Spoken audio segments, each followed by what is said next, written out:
पूजा, खाना ठंडा हो रहा है बेटा, आई जाओ। आई अम्मा।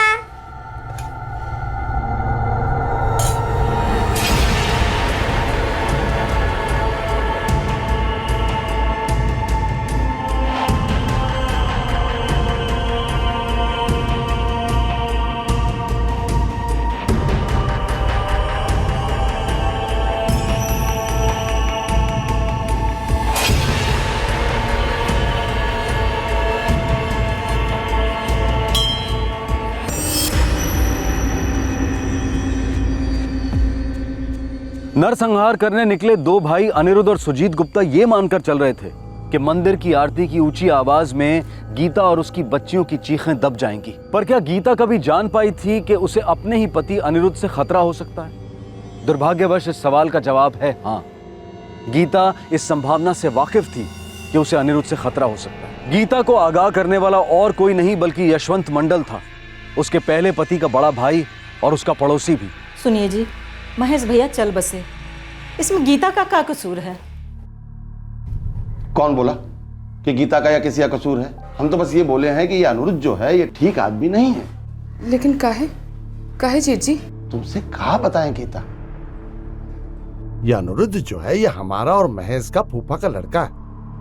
बचपन से देखे हैं उसको, अब उसको हम ठीक से जानेंगे कि तुम। लोग बदलते नहीं है का? और वैसे भी वो गीता को पसंद करता है। कौनो पसंद वसंद नहीं करता है, बेशरम आदमी है, बेशरम। ये जो अनिरुद्ध है ना, ये कौनो न कौनो छुपा इरादा से तुमसे शादी का बात कर रहा है, और ये तुम्हारे लिए बहुत खतरनाक है और तुम्हारे बच्चों के लिए भी। जिम्मेदारी तो उठाना दूर का बात, वो कब कहां कर जाएगा का कौनो भरोसा नहीं।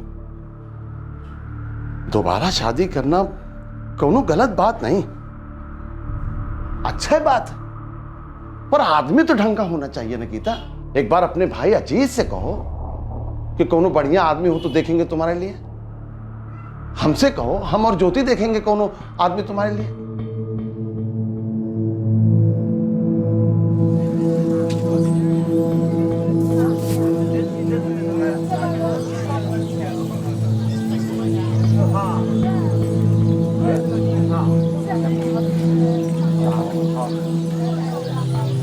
तो क्या सोचा? सबका मंजूरी होना जरूरी है अनिरुद्ध। हमरे जेठ तो तुमरे सख्त खिलाफ है। अरे तुमरे जेठ जी को मारो गोली। ये बताओ बच्चों ने क्या कहा? अम्मा, अनिरुद्ध काका हमारे बाबूजी कैसे बन सकते हैं? बाबूजी की जगह कौन नहीं ले सकता अम्मा। और अगर शादी हो भी गई ना तो भी मुझे बाबूजी नहीं कहेंगे। हमारी तो समझ में नहीं आ रहा। अम्मा, तुम दूसरी शादी काहे करना चाहती हो? जिंदगी अकेले बिताना आसान नहीं होता। तुम तीनों अभी छोटे हो, हमें भी तो सहारे की जरूरत पड़ेगी ना। अम्मा, तो हम बने तुम्हें सहारा, किसी और को बीच में लाने की क्या जरूरत है बिटुआ? नहीं अम्मा, नहीं है। हमरा तीनों बच्चा लोग हमसे नाराज है, सब मना कर रहा है, कोई कबूल नहीं करेगा। अरे एक बार हमारी शादी हो गई ना तो सब कबूल करेंगे। और वैसे भी हमको कोई किसी की पड़ी नहीं है, हमको पड़ी है सिर्फ बच्चा लोग की, क्योंकि वो अब हमारी जिम्मेदारी है। सचिन, देविका और पूजन की पढ़ाई लिखाई शादी ब्याह सब अब मिलके करेंगे गीता। पर सबसे बैर लेना अच्छा बात है का? तो क्या प्यार की कुर्बानी देना अच्छी बात है? हमारी तरफ से कोनो राजी नहीं होगा। और तुमको क्या लगता है हमारे अम्मा और बाबूजी हंसी खुशी शामिल होंगे? एक तो वो तुम्हारा ममरा भाई महेश की विधवा है। हाँ तो क्या हो गया विधवा है तो? गीता अच्छी लड़की है, एक बार आप और अम्मा जी मिल कहा नहीं लेते उससे? अरे हम तो उसका चेहरा भी नहीं देखेंगे, और तुम जो उधर गए ना तो तुम्हें भी घर से निकाल देंगे, और जो तुम हमारा नाम अपने नाम के पीछे लगाते हो ना वो वापस ले लेंगे। अरे ऐसी क्या कमी है उसमें? उसमें जौन है तौन है, लेकिन असली खोट तुम्हारी बुद्धि में है, जो 3 बच्चन के अम्मा से ब्याह करने चले हो। भरी जवानी में अधेड़ हो जाओगे, किस किस को संभालोगे? अरे हम सब संभाल लेंगे, वो हमारी जिम्मेदारी है। अरे आप चुप रहिए अनिरुद्ध भैया, आपका नियत तो पहले ही से खराब था। अबे सुजीत, ऐसे आरोप लगा के क्या बकवास करे तुमको पता है? क्या खराबी है हमारी नियत में? हैं? अबे जा कहाँ रहे हो बताओ। अबे उसको कुछ बोलने की जरूरत नहीं है, लेकिन तुम्हें सुनने की जरूरत है। अगर तुम उधर गए ना तो तुम हमारे लिए नहीं रहे। लाओ डब्बा। हम अम्मा बाबूजी के खिलाफ जाने के लिए तैयार हैं। तुम्हारे लिए आसान है, हमरे लिए नहीं। दुनिया चील कौवे की तरह हम पर नजर टिकाए हुए है कि कब हम फिसले और कब नोच लिया। और अगर हम ये सब आसान कर दें तुम्हारे लिए तो? अब ये बात का क्या मतलब हुआ? मतलब ही कि नोच खाने वाली दुनिया को कभी पता ही नहीं चलेगा कि हमने शादी कर ली। देखो, तुम्हारे तीनों बच्चा लोग के साथ अपने घर पे रहना, हम अपने अम्मा बाबूजी के साथ अपने घर पे रहेंगे। लेकिन शादी तो हमारी हो चुकी होगी, हम पति पत्नी भी हो गए होंगे। हम बच्चा लोग की सारी जिम्मेदारी उठाएंगे। हम हर रोज तुमसे मिलने आएंगे। क्या बोलती हो? इतना सोचो मत गीता, जिंदगी ससुरी बहुत छोटी है। इतना सोच विचार के उसको और छोटी मत बनाओ। हाँ बोल दो गीता, तुमको हमारे प्यार का वास्ता है। हाँ बोल दो। प्रेम का वास्ता देकर अनिरुद्ध गुप्ता गीता मंडल पर जबरदस्त मानसिक दबाव डाल रहा था। हैरत की बात तो यह है कि वो ये दबाव गीता के विधवा होने के बाद से नहीं, पहले से डाल रहा था, जब वो अनिरुद्ध के ममेरे भाई महेश की पत्नी थी। ए गीता, ए गीता, गीता, काहे हमरा पीछा करते रहते हो अनिरुद्ध? मधुमक्खी फूल के पीछे कहाँ जाती है गीता? गीता भौजी, गीता भौजी है हम तुमरे महेश भैया की धर्म पत्नी। लक्ष्मण रेखा को पार करने की कोशिश न करना कहे देते हैं। हट! कितनी बुरी एक्टिंग करती हो। रामलीला में तुमको कोनो सीता माता का भी रोल नहीं देगा। तुम्हारे चेहरे पे साफ नजर आता है कि जितना प्यार हम तुमसे करते हैं ना, उतना प्यार तुम भी हमसे करती हो। एक बार अपने आप से सच बोल दो गीता, और हमारे पास आ जाओ। हम तुमको ऐसी जिंदगी देंगे ना जो तुम जैसे सुंदर औरत का हक है। तुम तो अपने मन में ना जाने काका कहानी बना लिए हो। हमका तुम्हें कोनो दिलचस्पी नहीं है। तुम बस जाओ यहाँ से, हम शादीशुदा है। और एक बात सुन लो, हम तुमरे महेश भैया के साथ कोनो दगाबाजी कभी नहीं करेंगे।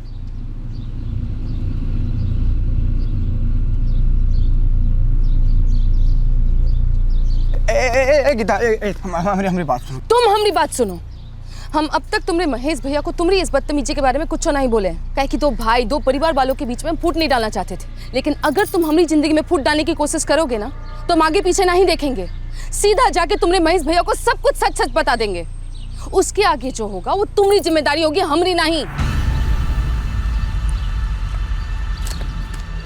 अरे अब तो कबूल कर लो कि तुम्हारे दिल में हमारे लिए मोहब्बत थी। शादी के लिए हाँ तो कह दो। अरे अब तो महेश भी नहीं इस दुनिया में, तो धोखा देने का तो कोनो सवाल ही नहीं उठता है।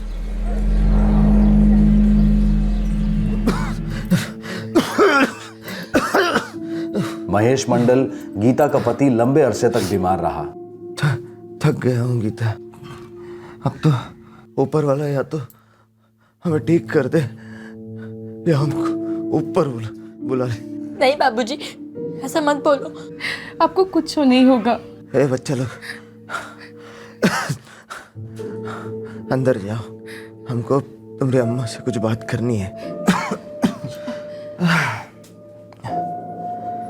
हमको मालूम है, अंदर से मालूम है हमको। क्या बात कर रहे हैं? क्या मालूम है आपको?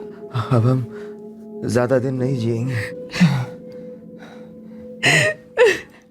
ए सुनो गीता, अब रोना धोना नहीं।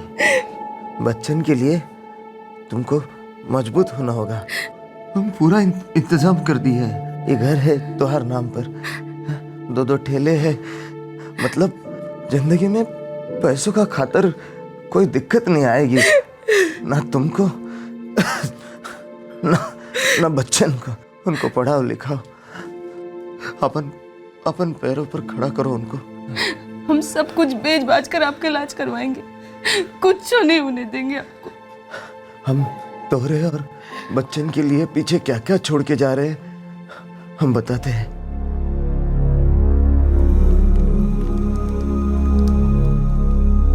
गीता ने अनिरुद्ध के दबाव में आकर बिना किसी को बताए अनिरुद्ध से चुपचाप शादी कर ली थी।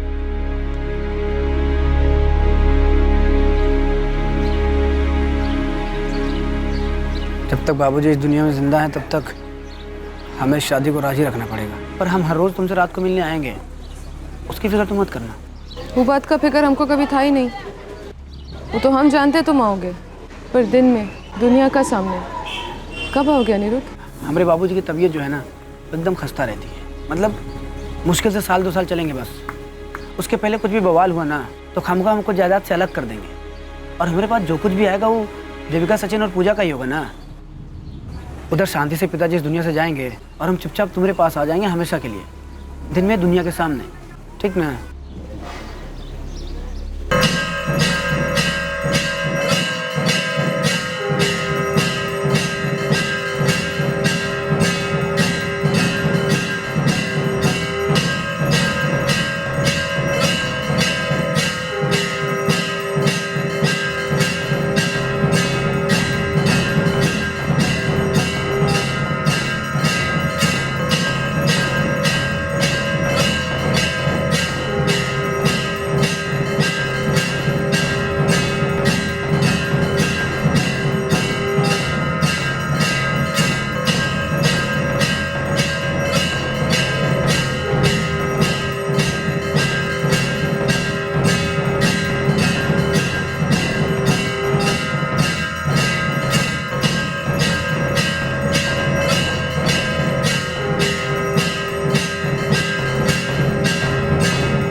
से आए?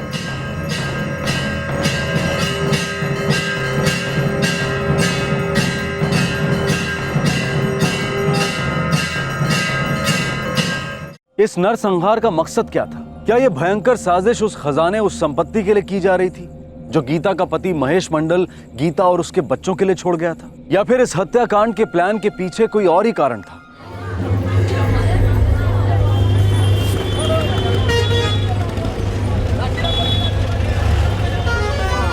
हाँ? कटवा दिए ना नाक, कर ली शादी। अरे मजाक कर रहे हो का अनिरुद्ध भैया? मजाक तो बनाया बाबूजी ने हमरा, कहते हैं घर के अंदर घुसने नहीं देंगे। हाँ तो ठीक ही तो कहते हैं, हम भी कह रहे हैं मत ही आना घर। अरे जब बिना शादी किए मौज कर सकते थे तो क्या जरूरत था शादी करने का? हमारी बात जरा ठंडे दिमाग से सुन तो लो। बेटा ऐसा प्लान है ना कि जिंदगी बन जाएगी। अच्छा बोलो। आओ इधर आओ। चाचा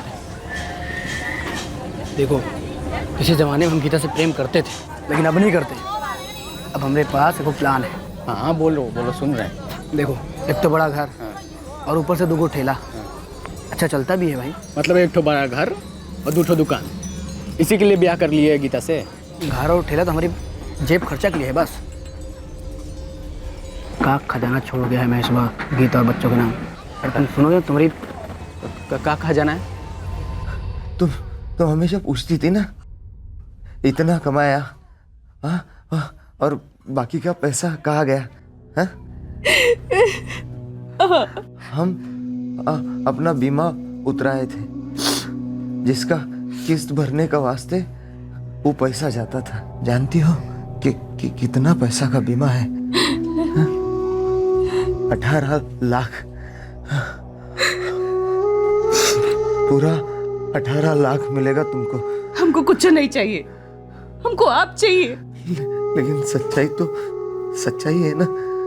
सच्चाई यही है कि आप बहुत जल्द ठीक हो जाएंगे, कुछ नहीं होने देंगे हम आपको। कल हम तुमको अपने जीवन बीमा का सारा कागज दे देंगे और सब कुछ समझा देते हैं, ताकि हमरे जाने के बाद तुमको बीमा का पूरा पैसा मिले।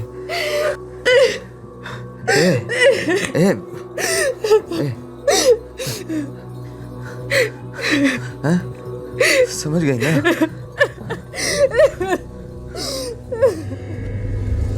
ब्याज मिला के कुल 20 लाख लगे ससुर के हाथ।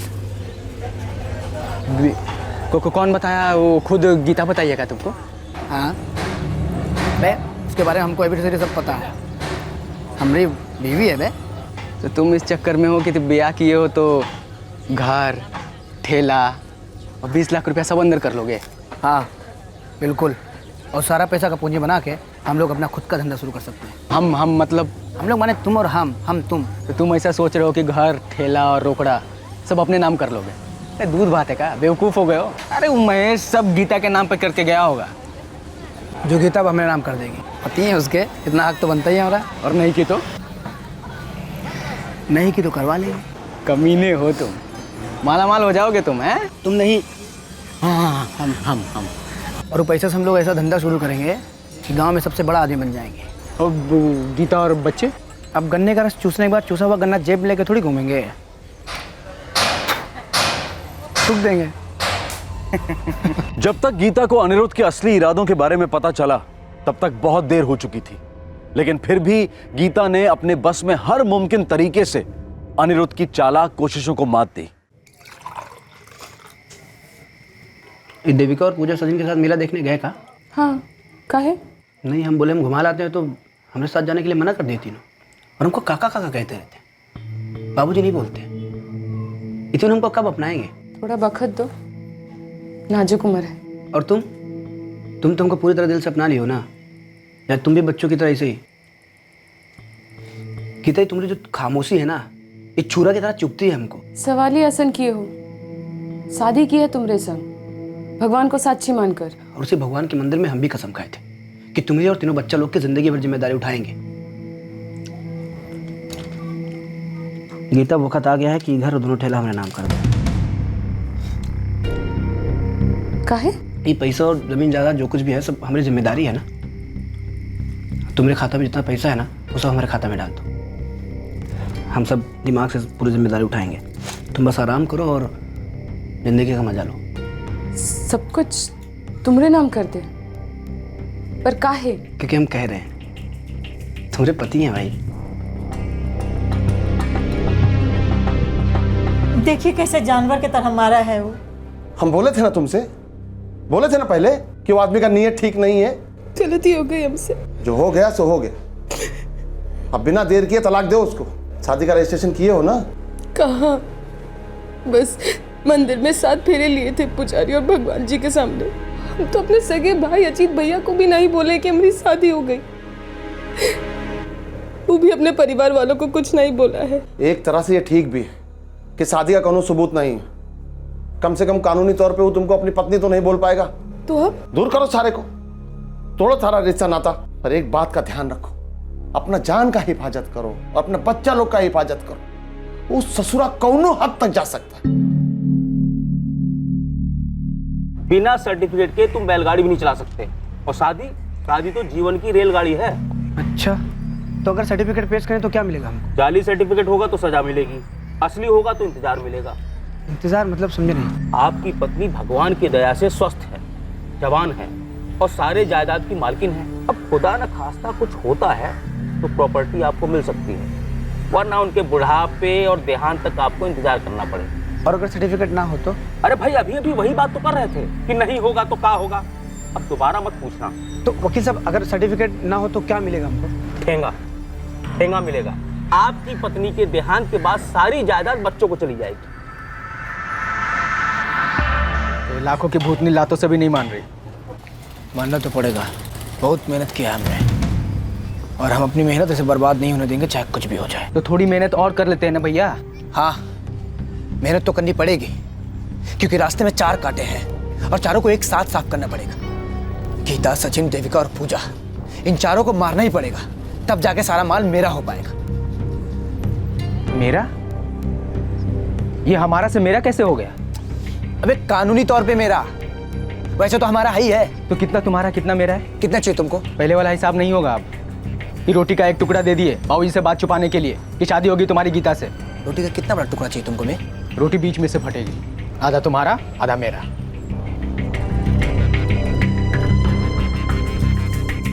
लालच ने इंसानियत का गला काटा। एक ऐसी साजिश रची गई जिसमें बड़ी क्रूरता, बड़ी निर्दयता से सुजीत एक माँ और उसकी 2 मासूम बच्चियों के गले काटने वाला था। आरती शुरू हो चुकी थी।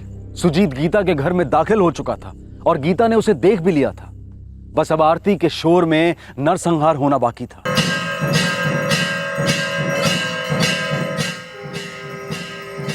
क्या बात है सुजीत? और ये चोरन की तरह अंदर काहे आ रहे हो?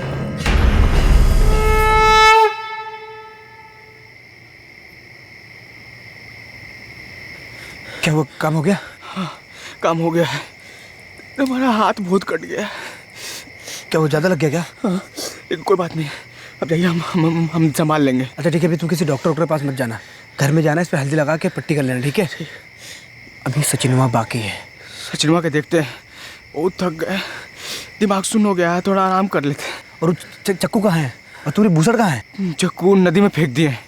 भूसड़ में भी खून लग गया था, उसको भी नदी में फेंक दिए। एक काम करो, तुम जाओ, हम इसके आगे के देखते हैं।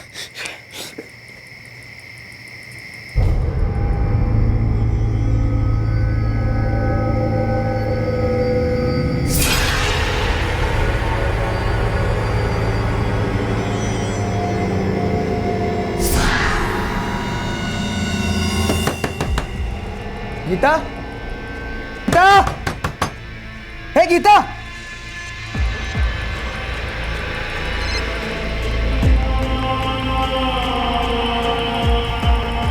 यशवंत भैया, यशवंत भैया, हे यशवंत भैया,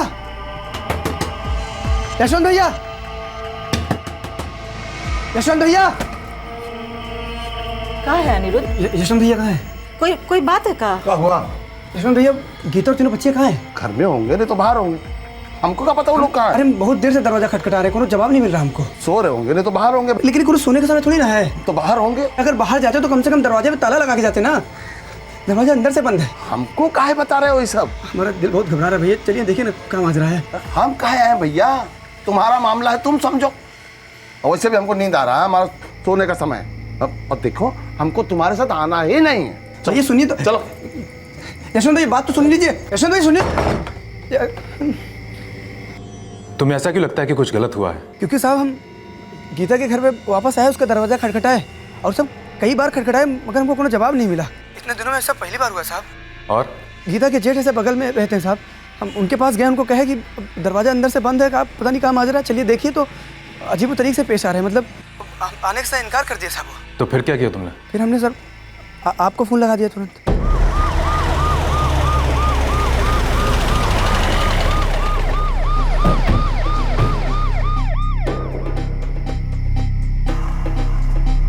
सर पिछले आधे घंटे से हम दरवाज़ा खटखटा रहे हैं लेकिन कोई आवाज़ नहीं आ रही है, दरवाजा अंदर से बंद है सर। सिन्हा तोड़वाओ।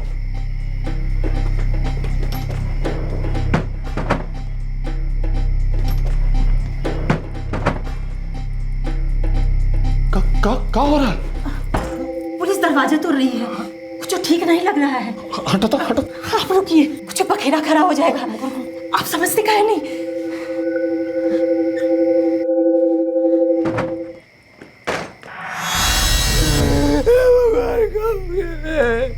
सर ज्यादा बात नहीं हुआ, लगता खाना खा रहे थे। साहब काम से अपने घर गए, वहाँ से नहा धो के तीनों बच्चे लोग और गीता से मिलने आए तो कोई दरवाजा नहीं खोला साहब। गीता पत्नी थी तुम्हारी? हाँ साहब, गीता मेरी पत्नी का नहीं। हमको तो डर है मेरे सचिन के साथ भी कहीं वैसा कुछ ना कर दे। सचिन? कोई सचिन भी है इस घर में? हमारा सचिन कहाँ है साहब? सचिन! सचिन! सचिन! सर्च करो पूरा।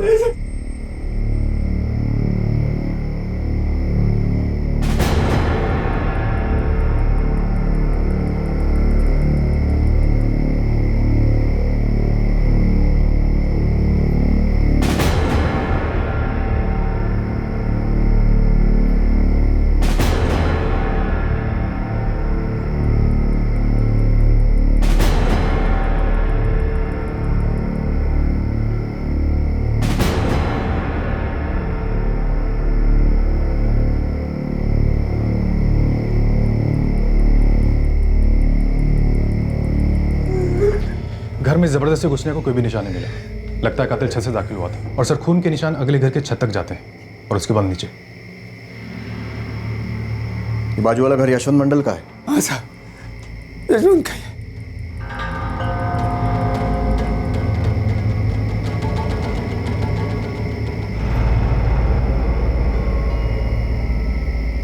नहीं नहीं नहीं नहीं नहीं नहीं साहब, नहीं साहब, हम डर गए थे साहब। मासूम बच्चों और एक औरत का कत्ल करने के बाद कैसा डर है यशवंत मंडल? नहीं साहब, हम तो एक चूहा भी नहीं मारे हैं अभी। हाँ साहब, गीता इनके छोटे भाई महेश की पत्नी थी, वो बच्चे भी उनसे ही थे। साहब ये काहे मारेंगे साहब? वो तो हम यशवंत जी से पूछेंगे, वो भी पीट पीट कर। पहले ये बताइए सचिन कहाँ है, मतलब उसकी लाश कहाँ है यशवंत मंडल? क्या कह रहे हैं साहब, आपको कोनो गलत फहमी हो गई है साहब। सचिन तो वहाँ दिव्यपुर में हॉस्टल में पढ़ता है साहब, हमको कुछ नहीं मालूम साहब। कुछ तो जरूर मालूम है यशवंत मंडल। एक तो तुम अनिरुद्ध के साथ गए नहीं, 3 मर्डर को लेकर लोगों की नींद उड़ गई थी। मरने वाली औरत तुम्हारे मरहूम भाई की बीवी थी, दोनों बच्चियां तुम्हारी भतीजियां थी और तुम घर से बाहर ही नहीं निकले। हम रोके थे साहब, हमको लगा कि कोई बखेड़ा ना खड़ा हो जाए साहब। 3 लाशें बिछ गई और अब बखेड़ा खड़ा होने की बात कर रही हैं? नहीं साहब। शर्मा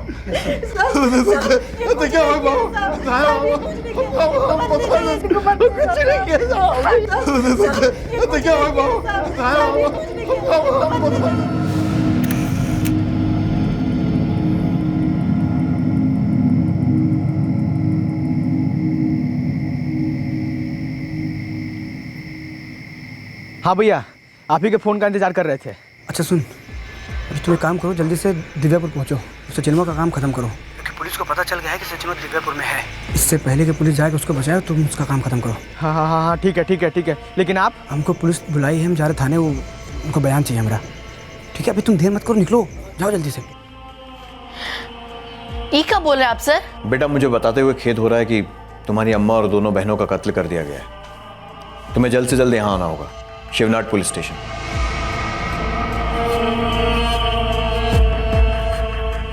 बड़ी ही शातिरता से अनिरुद्ध ने यशवंत को इस केस में संदिग्ध बना दिया था। अब जिम्मा यशवंत पर था कि वो अपनी बेगुनाही कैसे साबित करता है। अनिरुद्ध की वजह से गीता के लिए यशवंत को जिस बात का डर था वो बात सच हो गई। दूसरी तरफ एक और षड्यंत्र पंख फैला रहा था।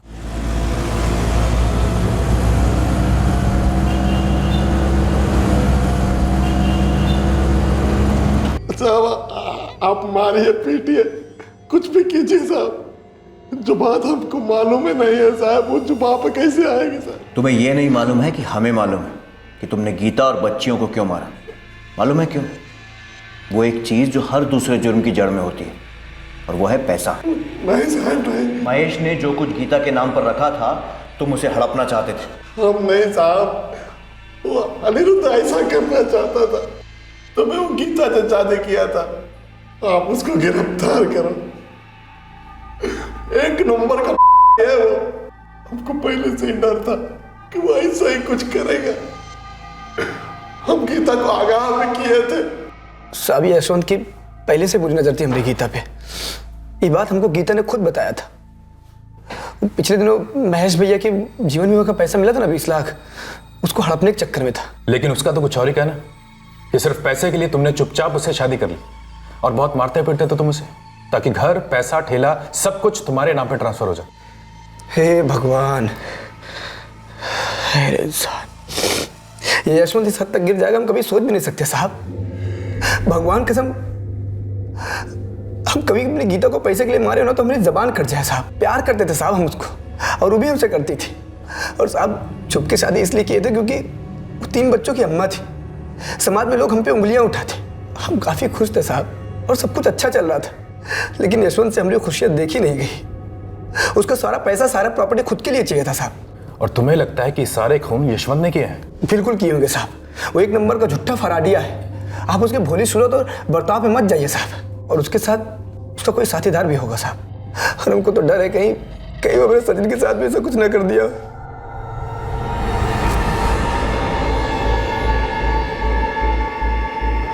भैया,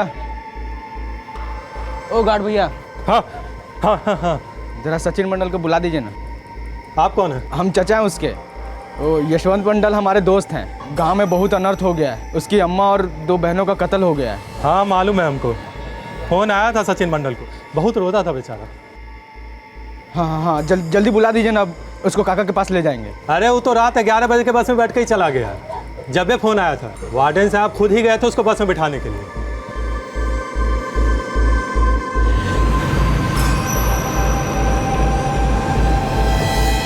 अरे भैया जल्दी चलाओ यार, बच्चा अकेले बस में होगा। उसकी तो हालत ख़राब हो गई होगी अम्मा और बहन के बारे में जानकर। जल्दी चलो, उसे कुछ होना नहीं चाहिए। जल्दी चलाओ।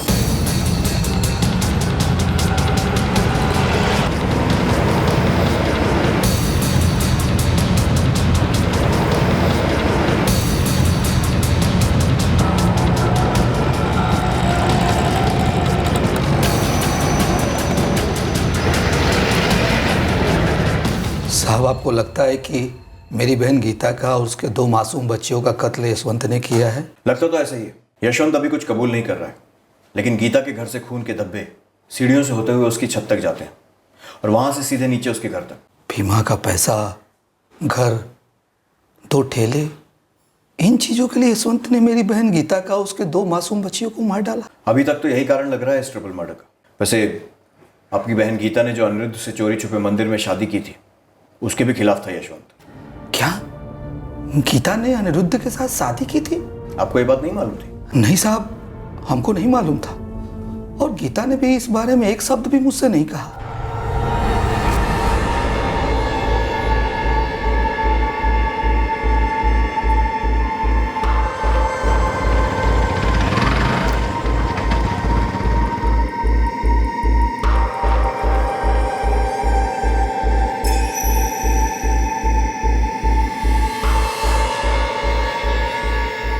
हेलो अनिरुद्ध भैया। मिला क्या? काम हुआ? नहीं मिला, काम नहीं हुआ। अरे हमारे पहुंचने से पहले ही उसको खबर लग गया था और वो बस पकड़ के घर निकल गया। कोई बात नहीं, इस वक्त कहाँ हो तुम? घर के पास ही हैं। ठीक है, तुम घर जाओ, थोड़ा आराम करो, हम थोड़ी देर में पहुंचेंगे, फिर सोचते क्या करना है, कैसे करना है। ठीक है। वो हमारी हिरासत में बेटा, हम उससे सब कुछ उगलवाएंगे। लेकिन यशवंत अब ऐसा क्यों करेंगे? बेटा अनिरुद्ध ने पुलिस को बताया कि यशवंत वो बीमा के पैसों के पीछे पड़ा था जो तुम्हारी अम्मा को मिला था तुम्हारे बाबूजी के जाने के बाद। नहीं नहीं, यशवंत तो ऐसा नहीं कर सकते। मुझे तो लगता है क्या लगता है सचिन?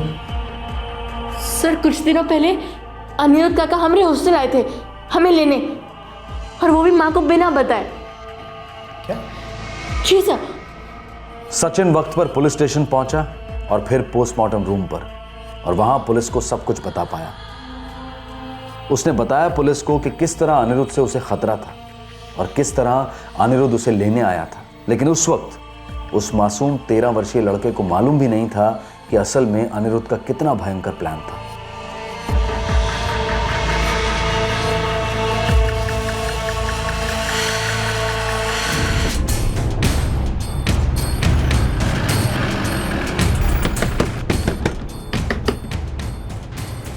सुजीत गुप्ता है घर पे? हो रहा है। क्या बात है इंस्पेक्टर साहब? अरे कहाँ घुसे चले जा रहे हैं? अरे उनको रोकिए ना। क्या हुआ? अरे कौन? क्या हुआ? आप काहे पीछे पड़े हमारे बेटा के? सब बता दे। पुलिस को बहुत ही कम समय और मेहनत लगी सुजीत की जुबान खुलवाने में। उसने भयंकर नरसंहार की पूरी प्लानिंग पुलिस के सामने रख दी। अनिरुद्ध भी पुलिस की 3rd डिग्री को सहन नहीं कर पाया और उसने कबूल कर लिया उस सारे ढोंग को, उस प्यार और शादी के नाटक को जो उसने गीता से सिर्फ पैसा और प्रॉपर्टी ऐंठने के लिए किया था। फिर उसने पुलिस को अपना प्लान भी बताया कि किस तरह वो सारा जिम्मा यशवंत पर डालने के बारे में सोच रहा था। यशवंत को रिहा कर दिया गया, लेकिन वो बुरी तरह से हिल गया था। उसे लगभग आरोपी ठहरा ही दिया गया था।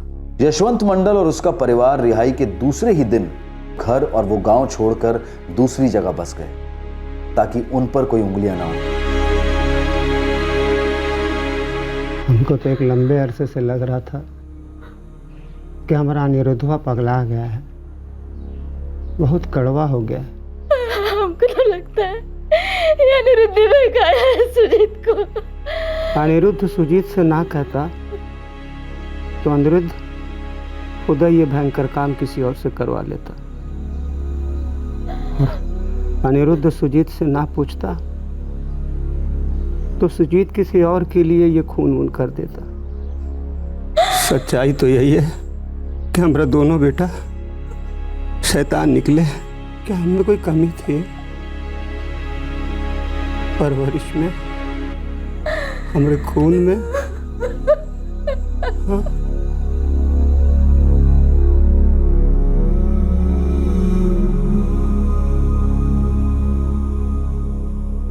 हर कदम पर इशारे मिल रहे थे कि अनिरुद्ध के मन में बहुत बड़ा खोट है। इसके पहले लक्षण तब नजर आए थे जब उसने अपने ममेरे भाई महेश के जिंदा रहते हुए भी उसकी पत्नी गीता पर डोरे डालने शुरू कर दिए थे। महेश के देहांत के बाद गीता को कई बार वार्निंग्स मिली थी अपने जेठ यशवंत मंडल से, लेकिन खुफिया शादी के बाद गीता की खुद समझ में आने लगा था कि उसने गलती की है। लेकिन जरूरत थी कि गीता अपनी और अपने बच्चों की हिफाजत का इंतजाम करती। काश अनिरुद्ध द्वारा हिंसा की पहली घटना के तुरंत बाद गीता ने पुलिस में कंप्लेंट दर्ज की होती। क्या पता सजा के डर से अनिरुद्ध बेहतर पेश आता, या शायद इस हद तक जाता ही नहीं। दुर्भाग्यवश बहुत देर हो चुकी थी।